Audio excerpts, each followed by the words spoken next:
Hello everyone, welcome back to my channel. We have a special guest here today, my friend Rahil. Hi. Is here to chat about his startup, Watchden. I'm really excited to have you here today. So let's jump right in. Can you give like a brief intro about yourself and what you do? My name is Rahil. I'm 21 years old. I was born in Mumbai and brought up in Hong Kong. I'm about to complete my master's degree here in London at King's College, and I'm a luxury watch dealer. So could you kind of explain a bit about Watchden and kind of like how did it start? Like where did the idea come from? All of that. We're a luxury watch dealer. We specialize in buying and selling middle to high range watches. I was always interested in watches, but I only recently got interested into it because of our friend Ashwin. Basically, when I wanted to buy myself a watch, I needed to make some money for it. And so I started looking around in the market for watches. And at that time, I learned how secondary market dealers were working and trading watches. And I found out that the watch that I wanted to buy was a relatively rare watch that you could almost never find at a Rolex store. Um, and so I wanted to create a company where if a client needed a watch, I would be able to source it for them within 24 to 48 hours. What do you think kind of like pushed you to like take action? Like was there a particular moment you could think of that you kind of started like exploring, or was it more of a gradual process? The day I decided I was going to go out and buy the watch, I didn't really know the process or anything. I just went to the Rolex store and I asked them for the watch I wanted. And I thought that, like a normal store, they would just have it in the stock, right? Um, but when I went to ask for the watch I wanted, I was sort of laughed at. And they said that when I started talking to the guy at the store, they started to tell me that people really need to have an extremely long spend history with them. So a friend that I have now who actually works at one of these stores, they say that it's not exactly public knowledge, but they say that to even be eligible to buy this watch at their store, you need to have anywhere between 500 to $750,000 Hong Kong dollars spend history with them to buy that $95,000 watch. Um, so in that sense, I was like, I didn't really, I felt uncomfortable at the store, and so like I said, I wanted to start a company where I'd be able to create that environment for my clients that they could just come in, ask for the watch, and I'll have everything ready for them within like a day or two. For me, at least, when you go to a store, especially a Rolex store, and you are expecting to buy yourself something of that price, you don't expect that sort of service or that sort of experience the first time you go there, and so it sort of puts you off. Um, so yeah, that's why I wanted to start the company. What would you say is like kind of the biggest challenge that you've had to overcome, or the biggest lesson that you've learned with regards to Watchden? Initially, educating myself about the brand itself, and sort of getting myself to know everything about the brand and all the models. That was the hardest part for me. Um, but it wasn't exactly as tedious because I actually enjoyed it. So I liked sitting down and watching videos about a single watch for like 20 minutes. I would learn about like, I have a book right here actually. I got this book, and it just tells you about everything about like some specific watches from famous people. But I'd say the hardest part was for me to remember like the model numbers, the case size, the case material, the movement numbers, um, basically all the information about the watches that I'm selling, so that I can give my client an educated um, response when they ask for a specific watch or when they're inquiring about something. Yeah. Um, that itself I mean, that process never ends because there are always new models coming out. There's always new things in the market. So I would say that's the hardest thing to keep up with. For that book, if anyone is interested, who's it by, or kind of? So the book is called A Man and His Watch. Um, You can get it. I got it on Amazon. Um, Ooh, it's very fancy. put it here. Oh, it looks really nice. Yeah. It's, oh, It's a really nice book. I actually saw it on one of the. So I watched this one guy on YouTube. He does a podcast on. It's called Watches and Whiskey, and I saw this in his background. So he was talking about it. So I thought I might get it. It's not bad. It's like 180 Hong Kong. okay, yeah. We'll put it in the description. Yeah. You mentioned that you're doing your master's right now, right? What do you think are the like different ways in which your master's degree has like helped you in your work with Watchden? My master's specifically focused. It's a business management course that focuses on small to medium-sized businesses, which is a little bit different to my bachelor's degree, which was just general business management and focused on the management of M&Es. I'd say the best way my master's helped me was not exactly with the course content, but more so with the people I met from the course. Everyone I met was either planning to or was working on their own business already. And so it created this environment where everyone is sort of trying to help everyone with their own startup. And that network, which I haven't, because of COVID, we haven't been able to see each other so often, but we're able to help each other from all over the world. And I think that's probably the most important thing or the most useful thing I got from my master's. Obviously, with masters, you have like like a certain amount of workload. How do you kind of balance your schoolwork and also your work with Watchden? I started Watchden exactly or just over a year ago. So it was right when I was getting into my master's degree. To balance everything, I didn't really have a good balance. I used to sort of prioritize my watch work, and then just cram all my uni work in whenever I could. It did work for me, but I did have to sacrifice a lot of sleep. So I would be sleeping at ridiculous hours, and I had end up waking up early because I had to. But while I was in London, it sort of helped because I was 7 or 8 hours behind Hong Kong. So by the time it's like 4 or 5 o'clock in the afternoon here, it's already nighttime in Hong Kong. So I'd be able to do my uni work after that.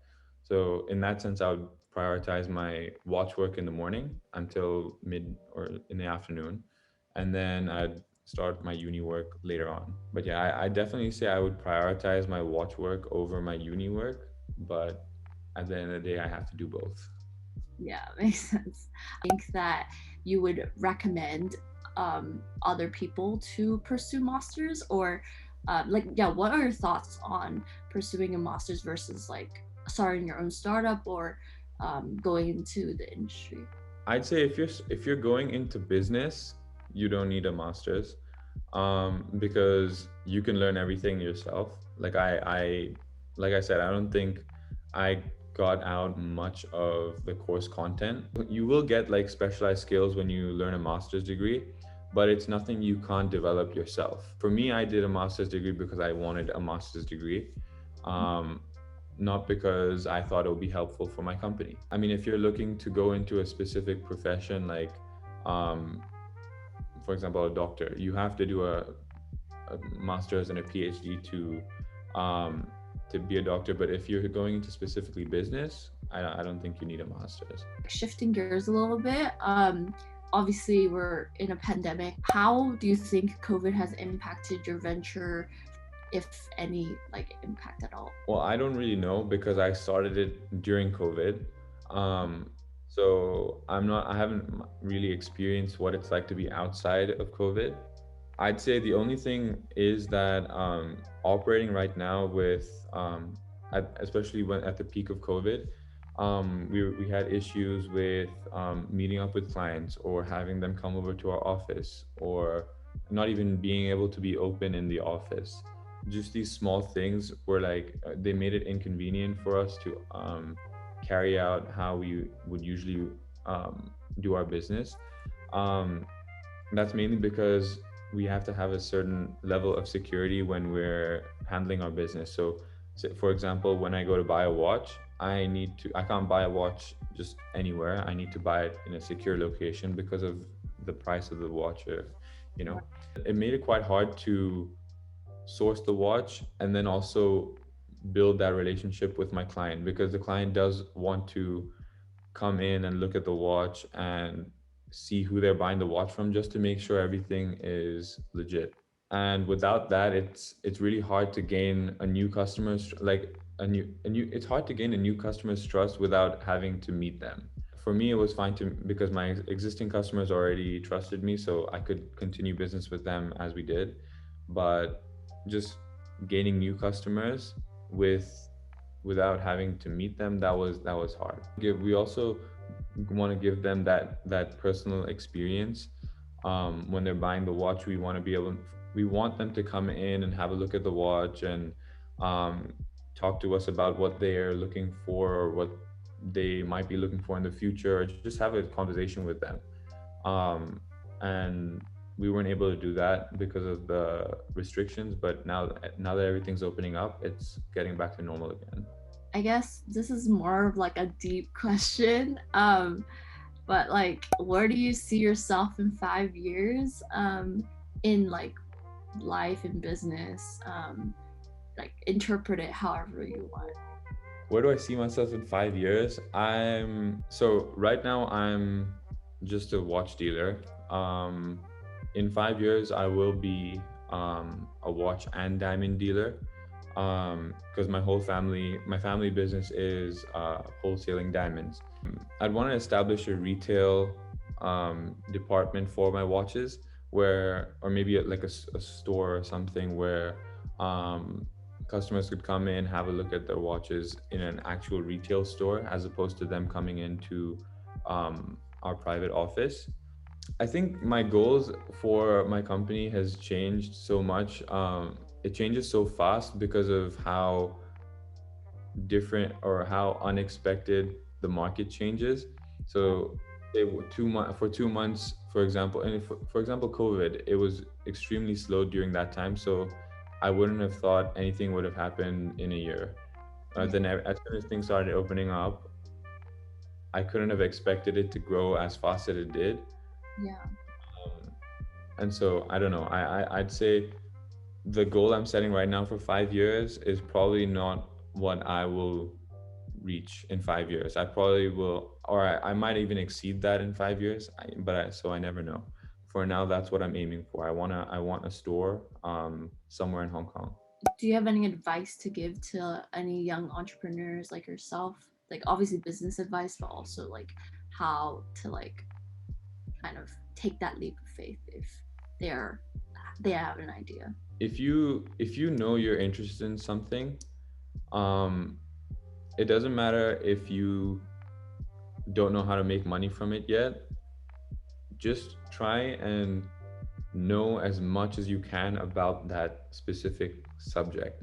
So, and along the way of learning about what you like, or becoming an expert in that area, you will come across a way to monetize it somehow. Because the way I think about it is, if there's something you really like, and you're genuinely interested about it, it'll go two ways. You'll either learn a lot about it, about something you really enjoy, and worst case, you will end up not you won't be able to make any money from it, but you still learn something that you really liked. And best case is you'll end up doing something you really love, and being able to make a living out of it. So I'd say just get as engrossed into that one subject as you can, and just make it your whole life. Like, surround everything, read about it whenever you can. um, just Your interest will grow as you educate yourself, because you might read something and have a question about that, and then go research that question, which will send you down. um, yeah, and I think along that journey, you will find some way to make money out of it. You can always make money out of something.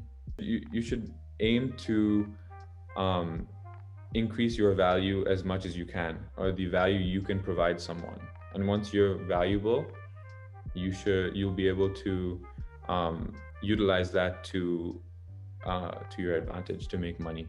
It's a great point of like what value you can bring someone else, because a lot of times we would think, oh, you're always taking value from other people, but it's more about what you can bring, right?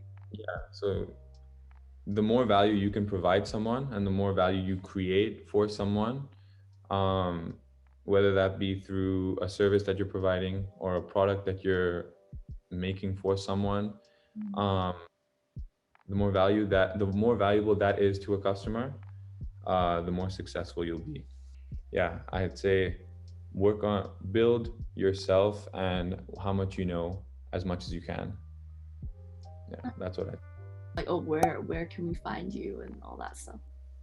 Okay, you can reach us on Instagram at WatchdenHK. You can reach us on WhatsApp at +852 963000226. And we have a website also, watchden.net. Yeah, thank you all for listening today. Thank you, Rahil, for joining me. Please like and subscribe down below. Leave a comment about what you want to see from me next. Yeah, bye.